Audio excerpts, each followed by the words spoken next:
वज़ीर आला पंजाब मरियम नवाज शरीफ ने पंजाब के जिला मुल्तान का दौरा किया, जहां कासिम बेला रिलीफ कैंप में इंतजामात का जायजा लिया। अपने दौरे के दौरान मरियम नवाज सैलाब मुतासरा बच्चों और खवातीन में घुल मिल गईं।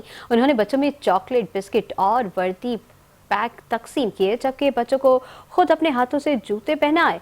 खवातीन को मलबूसात और दीगर तोहफे पेश किए। वज़ीर आला पंजाब फ्लड कैंप में नन्हे बच्चों के दरमियान बैठ गईं, जबकि बच्चों से गपशप किया और मुख्तलिफ सवाल पूछे। उन्होंने बच्चों से हुरूफ तहज्जी के बारे में पूछा, जबकि मुतासरा खानदानों से मसाइल और ज़रूरियात के बारे में दरियाफ्त किया।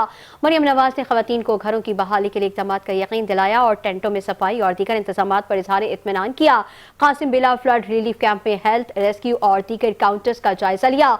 कमिश्नर मुल्तान आमिर करीम और डिप्टी कमिश्नर वसीम सिद्धू ने वज़ीर आला पंजाब मरियम नवाज को इंतजामात के बारे में बताया। वज़ीर आला पंजाब मरियम नवाज ने बच्चों के लिए खाना, दूध और दीगर जरूरियात पूरी करने की हिदायत की। उन्हें मुजफ्फरगढ़ के इलाके हैच मोहम्मद वाला में सैलाबी सूरत हाल पर भी ब्रीफिंग दी गई।